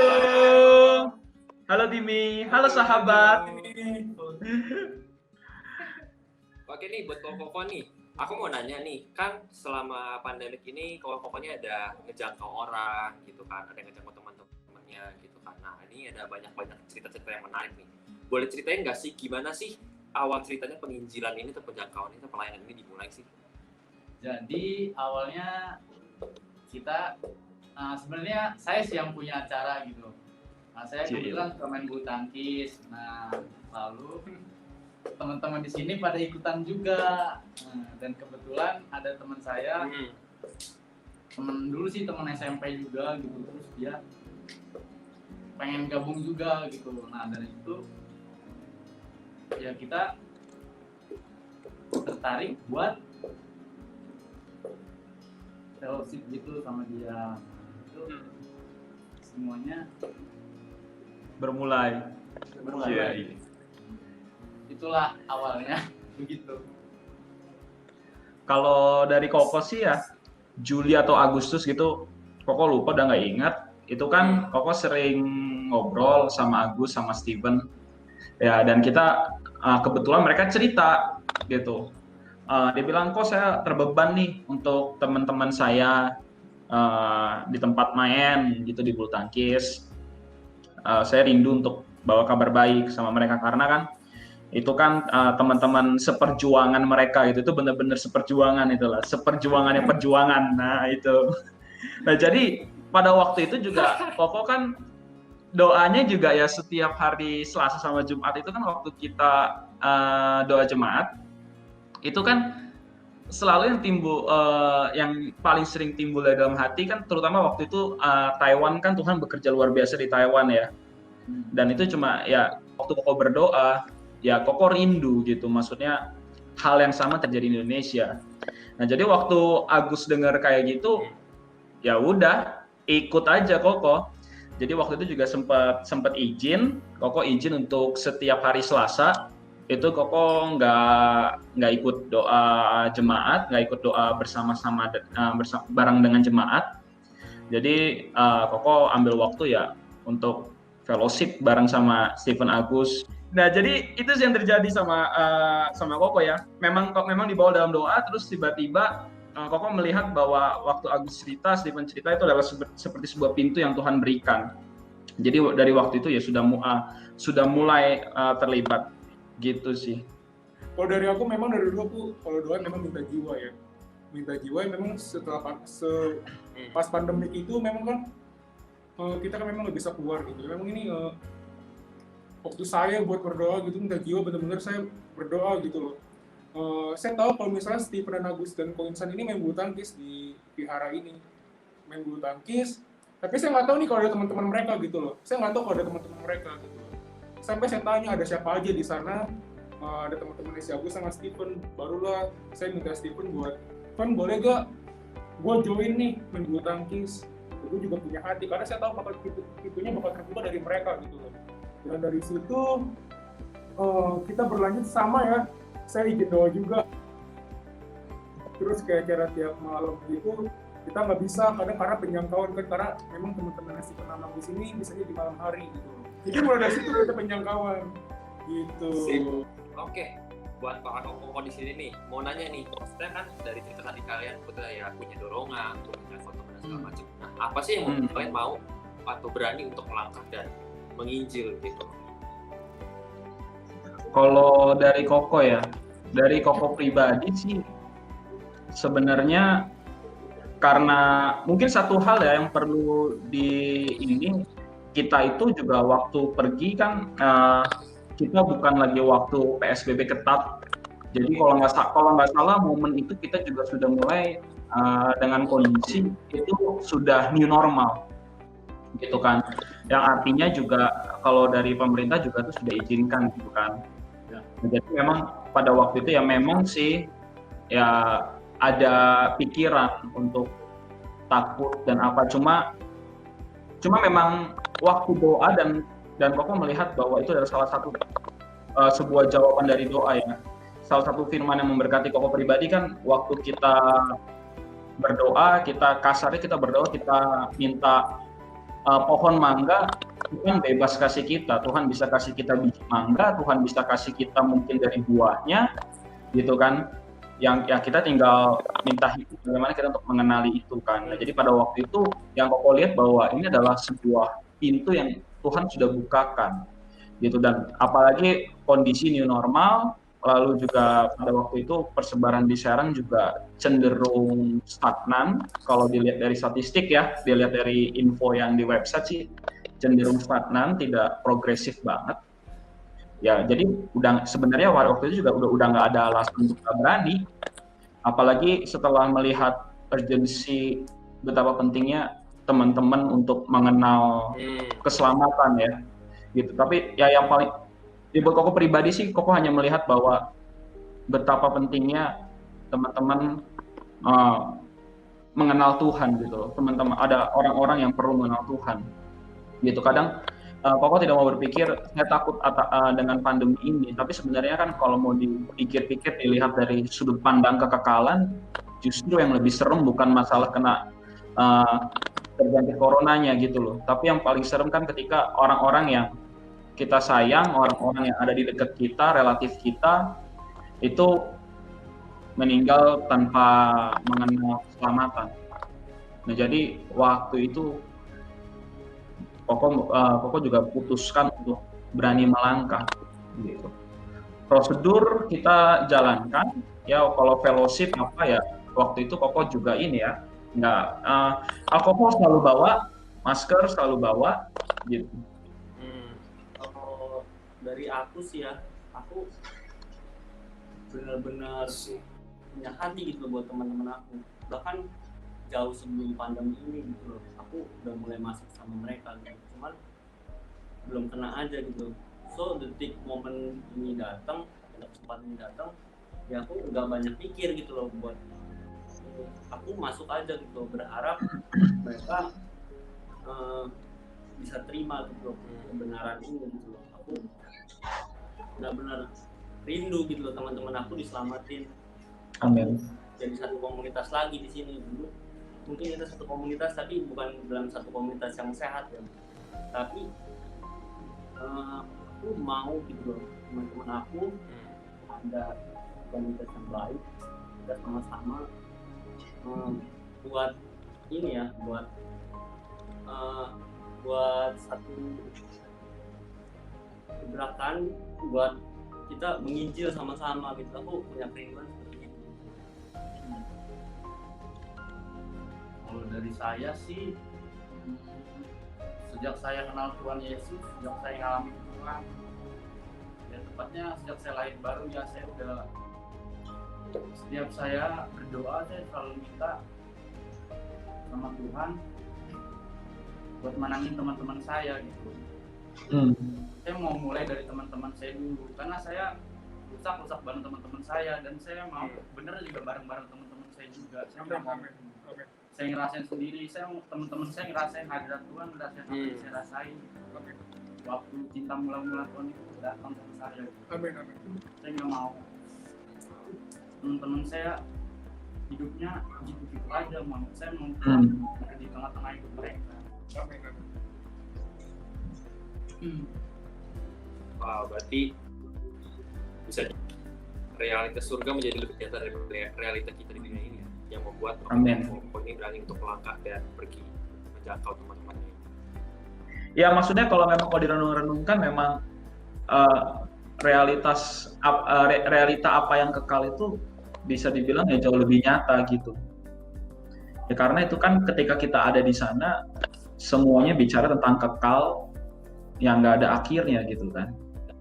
Jadi ya menurut Koko, kita semua ya terutama Koko, terus Stephen, aku sama Vincent, ya kita gerak berdasarkan itu ya, melebihi apa yang kita lihat di depan mata gitu. Karena apalagi melihat temen, kalau misalkan temen yang apalagi tadi Stephen juga udah bilang dari SMP juga udah kenal dari SMP, terus kitanya diselamatkan tapi mereka enggak, pasti ada beban tersendiri buat kita. Nah, ngomongin masalah menjangkau untuk penginjilan nih. Pasti ada tantangan-tantangan yang dihadapi sama koko ini nih. Gitu. Boleh diceritain nggak nih tantangan-tantangan apa yang dihadapi dan bagaimana kalian menghadapi tantangan-tantangan itu? Buat koko pribadi tantangan ya seperti yang diketahui sama kebanyakan orang dan para pemirsa mungkin yang mendengar ini, saya salah satu golongan introvert ya yang punya dunia sendiri gitu kan. Lalu buat Koko pergi ke komunitasnya Steven dan Agus itu benar-benar melangkahkan kaki di luar zona nyaman ya. Ketemu, kenal sama orang-orang baru, mereka nggak kenal siapa Koko juga nggak kenal siapa mereka, gitu. Sampai ya pada ini selama momen-momen ini kesempatan terjadi sama Koko tuh pertama waktu itu Koko datang ke lapangan gitu ya. Lalu waktu Koko datang ke lapangan itu kan Koko kan ya pakai baju juga biasa aja gitu kan, lewat ya biasa aja, nggak pakai sesuatu yang kelihatan kayak atlet apa. Tapi begitu masuk tuh rasanya udah kayak atlet nasional, padahal megang raketnya gemeter kasarnya gitu kan. Rasanya udah kayak raket ini, udah bener-bener kayak atlet nasional, dilihatin tim. Jadi orang kali itu saya merasa menjadi pria yang sangat ini ya, benar-benar menarik perhatian. Jadi pada waktu itu ya jujur ya, maksudnya bagi seorang introvert pasti ngerti gitu ya, tapi memang simple sih, cuma atas dasar saya mau dipakai untuk bawa kabar baik ini untuk semua orang, hanya semudah itu. Dan saya tahu kalau saya cuma diem aja ya nggak akan ada sesuatu yang terjadi gitu kan ya. Apalagi firman Tuhan sudah bilang jelas untuk pergi kan, bukan nunggu, apalagi introvert nunggu di rumah gitu kan, udah kayak dokter aja gitu, nunggu pasien datang.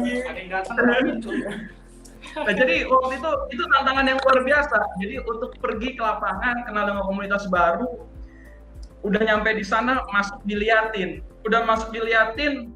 ya gimana sih kalau kita datang ke sebuah komunitas pasti orang juga mau ngajak kenal kita juga segan gitu kan, sama-sama nggak kenal. Lalu udah masuk di sana pun Koko berusaha kenalan sama orang-orang yang ada di sana, terus kenalan sama teman-temannya Steven sama Agus itu juga luar biasa. Bahkan satu hal yang paling menarik, waktu pertama kali Koko datang, Koko duduk kan di pinggir lapangan. Kalau Steven sama Vincent tuh kan kastanya beda gitu ya. Jadi udah bukan secara skill, udah bukan kasta ecek-ecek gitu. Mereka pasti mainnya sama yang jago. Sementara Koko baru main gitu kan.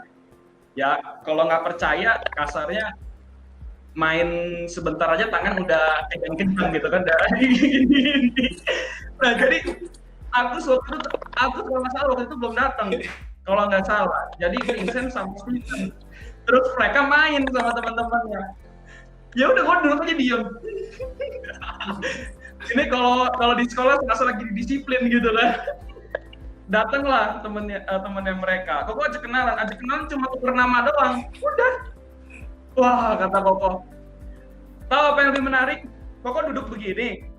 Temennya si Agus tuh di kanan Koko duduknya gini nih kan. Koko ngobrol kenalan begini. Nah, terus dia kenalan begini. Dia kenalan. Koko begini, dia juga begini ke arah sana. Koko di belakangnya. Ya gimana ya? Itu udah deg-degan ya, bisa bilang deg-degan. udah apa ya? Wah, gitu. Udah terbayang. Jadi tantangan seperti itu. Kalau dari aku ya, aku memang kebalikan dari Koinsan. Kalau Koinsan ini introvert, tapi extrovert gitu. Aku mau ketemu orang baru gitu. Aku mau masuk ke dalam komunitas sebenarnya. Aku tuh pengen tahu gitu, pergumulan itu apa sih gitu loh. Makanya aku ikut ke bulu tangkis ini gitu loh. Sampai aku tuh kalau main, aku kalau ketemu orang, aku tuh bilang gini, Tuhan, saya minta hikmat gitu loh. Aku pasti ngomong gitu kalau kita ngomong sama orang gitu loh. Dan ini semenjak waktu itu si Agus ini ngajak saya waktu itu, Sen, mau gak sih? Mau ke AJ, udah lama gak ketemu gitu. Oh, yaudah ayo. Gua ajak ini ya, kayak gituin. Akhirnya kapan ya, minggu depannya ya perginya ya? dua minggu setelahnya si Agus ini ngajak, kita ke rumahnya si Aje bareng si Feni ini, ada Steven juga gitu loh. Memang dari awal saya tahu gitu, saya pengen di sana bukan pengen main buat bukan pengen ngobrol doang gitu lah, langsung pengen nginjil di sana gitu, memberitakan. Di sana kita duduk-duduk baru kayak kan canggung ya. Kelas 6 SD terakhir ketemu. Dia ketemu rumahnya. Agus ini baru ketemu SD, Steven masih itu sama ya. Maksudnya baru bener-bener ketemu ya. Aku terakhir waktu itu SMA kelas 2 atau kelas 1 gitu. Ketemu dia. Sekarang ketemu lagi tuh kayak dadakan satu SD kok ketemu lagi. Ada apa nih ngajakin main nih?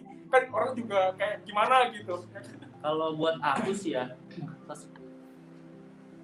aku kan jujur aku orangnya introvert gitu buat masuk itu nggak segampang Vincent gitu kan, dia gampang banget gitu buka omongan, cari topik gitu. Aku nggak bisa itu gitu loh. Aku di momen itu nggak tahu kenapa ya Tuhan taruh di hati aku gitu loh. Aku pun baru pertama kali gitu ngalamin kayak gitu. Aku bergerak dalam kata-kata pengetahuan gitu. Tuhan taruh apa di hati aku tuangin gitu aja gitu keluar. Terus pas aku tanya, bener nggak kamu kayak gitu? Terus dia jawab bener gitu. So aku benar-benar ngerasa pada malam itu Tuhan tuh bekerja sekali gitu. Sampai satu momen sampai kita sadar ya, detik kita ngelayanin semua itu terus beres kita pulang. Kan momennya udah lewat tuh, terus kita ada jangkau adiknya Aje Amel itu, terus dia bilang, oh sebenarnya aku udah ngerasain malam kita datang sama itu layanin CC-nya, padahal dia di atas ya di kamarnya dia nggak dengar kita ngomong apa gitu, cuma dia ngomong aku keinget dosa aku di situ, aku jadi nggak tenang gitu. Aku baru klik Roh Kudus tuh benar-benar bekerja pada malam itu gitu. Sampai dia detik momennya dia buka pintu itu di situ gitu loh. Memang ya luar biasanya ya, waktu semenjak kita datang bertiga ini ke rumahnya si Aji ini, adiknya ini masuk ke kamar si cicinya, bilang Ci kayak gue tuh ngerasa dosa gitu karena dia ngomongnya kasar kan, dia ngerasa dosa gitu. Jadi ngerasa tertuduh. Jadi semenjak hari Minggu itu waktu kita pulang dari Citra, ingat gak Pak Isan? Iya. Ingat itu. Dia nelfon Vincent. Dia nelfon aku gitu loh, pas banget nyampe gedung ya, Chan? Pas nyampe gedung terus abis Amin nelfon aku, Sen, adik gue mau terima Yesus katanya. Adik gue soalnya ngerasa dosa hidupnya. Dia bilang begitu, gitu loh. Dia bilang begitu ke aku. Jadi aku lainnya lewat telepon kan mau nggak mau gitu. Langsung digas di gedung. Gak kesempatan. Jadi aku memang dari situ gitu loh. Saya tuh sempat mikir gitu loh, ini kesaksian saya mau bisa jadi kekuatan nggak sih buat orang lain, bisa jadi dorongan nggak sih buat orang lain mau berubah seperti saya kayak gini. Saya tuh sempat kayak kesaksian saya tuh biasa aja kayak gitu, tapi setelah saya share ke teman-teman saya gitu, ya luar biasa memang gitu puasanya ada gitu di setiap apa yang saya sampaikan ke teman saya tuh teman saya lihat apa ya hadirat Tuhan tuh ada gitu. Dan kita juga pas jangkau Amel sama Penny tuh nggak banyak buka ayat malah ya, sering kesaksian gitu, lebih sering ngomong tentang diri kita terus ya gimana kita dulu terus gitu, nunggu Tuhan taruh apa baru kita keluarin gitu, kita nggak benar-benar siapin yang benar-benar gitu, cuman bawa kesaksian gitu. Menurutku kesaksian pribadi itu penting sekali gitu, gimana kita diubah. Amin. Ya, amin. Mungkin 3 poin yang perlu kita garis bawahi. Yang kita lawan sebenarnya adalah diri kita sendiri dan zona nyamannya. Yang kedua, kita perlu bayar harga. Lalu yang ketiga adalah tuntunan Roh Kudus ya. Karena pada akhirnya sebenarnya kita nggak kurang pengetahuan, kita nggak kurang teknik, tapi kita kurang mengenal pimpinan Roh Kudus. Gitu. Itu sih. Sebenarnya dalam penyangkauan ya, sebenarnya kita harus berani ngomong gitu loh.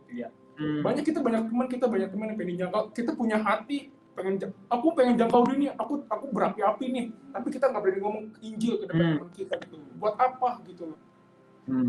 Mengutarakan Injil gitu loh. Kalau misalnya tahu teman kita ada rindu buat kita bertobat, Injilin gitu. Berani ngomong gitu loh. Itu sih. Intinya gini ya, dulu tuh aku juga mikir gitu loh, masuk ke teman-teman aku gimana caranya. Terus aku kan struggle juga karena itu teman main tuh dulu teman yang benar-benar hancur-hancuran sama dia gitu loh. Terus gimana sih caranya bawa kabar baik gitu. Terus aku juga awalnya bingung. Sampai aku mikir gitu loh, kalau kita gak gerak ya nggak bisa gitu. Aku teman mikir ya gerak aja dulu gitu loh, masalah nanti gimana itu belakangan gitu loh. Sampai Tuhan bukain itu nanti ketemu jalannya sendiri kalau gitu. Aku malu gitu. Ya sebenarnya dalam jangkauan yang kita ini ya, saya sangat terbantu sama Agus dan Stephen gitu dan kesaksiannya mereka. Karena kesaksiannya mereka memang membantu saya untuk teman kita ini bertobat gitu. Karena teman-teman Agus dan Stephen ini, Stephen dan Agus ini berubahnya drastis gitu loh. Dan Stephen dan Agus ini berani kesaksian depan mereka gitu. Gimana sih dia diubahkan, gimana sih dia bisa ngalamin Tuhan gitu. Makanya teman kita satu ini waktu kita lagi di garden ini nanya, Stephen dulu juga begitu, itu maksudnya dilayaninnya seperti ini. Iya gitu. Jadi mereka saya sangat terberkati ya kalau misalnya ada Stephen dan Agus gitu. Amin. Ya, jadi yang Vincent ngomong itu benar loh. Kita tuh harus berdoa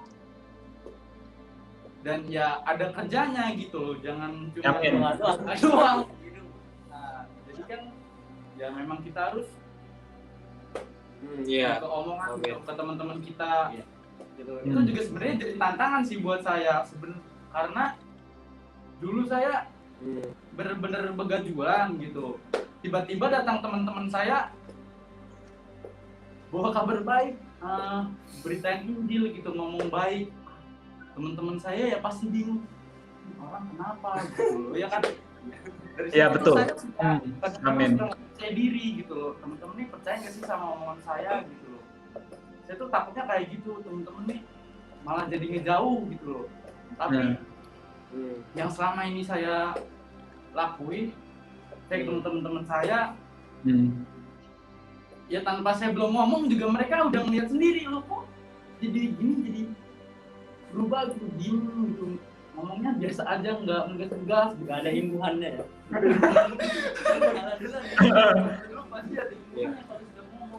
Sebenarnya gini, kita pengen nginjilin teman kita gitu. Sebenarnya kita pengen nginjilin teman kita, tapi kita takut dia musuhin kita. Lu terlalu suci, lu kayak ya, ngomong apa sih lu ngomong apaan sih gitu. Sebenarnya orang takut kalau kita dimusuhin gitu. Pilih dan mau dimusuhin apa mereka selamat gitu loh. Itu. Sebenarnya kita takutnya di situ doang gitu loh. Kalau saya sih enggak ya, kalau saya pengen mereka selamat gitu loh. Jadi saya pengen dia ngerasain apa yang saya rasain. Begitu. Aku pun ya sama. Ya kita harus ini sih lebih sadar gitu realitas realitas ini tuh bener-bener nyata gitu loh, nggak mikir cuman nanti kita gimana, nanti orang itu gimana gitu loh. Keselamatan dia jauh lebih penting daripada yang kita pikirin gitu loh. Ya jadi waktu aku udah ngalamin Tuhan gitu kan, saya udah tahu kebenaran gitu, saya udah di follow up sama mungkin Ko Insan yang bantu saya berubah gitu kan. Nah, dari situ saya berdoa, selalu minta ya buat teman-teman saya ngerasain gitu apa yang saya rasain gitu kan, mereka juga bisa berubah gitu. Nah, tapi saya nggak tahu gitu loh, caranya tuh gimana, layanin orang tuh kayak gimana. Orang lahir baru tuh kayak gimana saya nggak tahu gitu loh. Saya cuma minta kayak gitu doang sama Tuhan. Setiap malam saya doa, saya mau teman saya diselamatin, saya mau teman saya rasain apa yang saya rasain. Tapi saya nggak tahu caranya gimana gitu. Nah terus ya Tuhan kayak jawab, Vincent, Agus yang mungkin lebih lama pelayanan gitu, ajak saya melayani. Nah dari situ saya kayak Tuhan tuh jawab gitu loh. Oh kan cara yang lain orang tuh kayak gini gitu. Jadi saya tuh punya gambaran nanti ke depannya saya Amin. Amin. Kalau Vincent kan mungkin nggak diserang terus gitu ya. Mungkin dia nanti kalau corona ini udah berakhir dia bakalan ke kampus ya channel ya. Karena saya udah lihat Vincent, ya saya berharap sih saya bisa gitu sendiri. Saya udah tahu gitu loh cara-caranya kayak gitu. Rutin tuntunan Roh Kudus tuh saya udah lihat gitu dari Vincent, dari Agus gitu. Amin. Tuhan jawab bener-bener gitu. Secara nggak langsung sih. Saya juga baru sadar belakangan ini aja gitu. Oh gini jawaban Tuhan. Amin. Amin. Wow, luar biasa ya kesannya benar-benar membangun dan membakar sekali kita bisa lihat di masa kapan nih bahwa Tuhan tetap bekerja dan asal kita mau gitu ya. Waktu di mana tadi Koisa juga udah singgung di mana kita sebenarnya melawan diri kita sendiri gitu loh, dan tentang bayar harga juga, dan pentingnya kita untuk peka dengan Roh Kudus dan bergerak bersama-sama dengan Roh Kudus ya. Wow, luar biasa banget sih kesaksiannya. Alright, thank you Coach Stephen, Agus, Vincent, Koisa. Thank you. God bless and see you. Bye. God bless you too. Bye.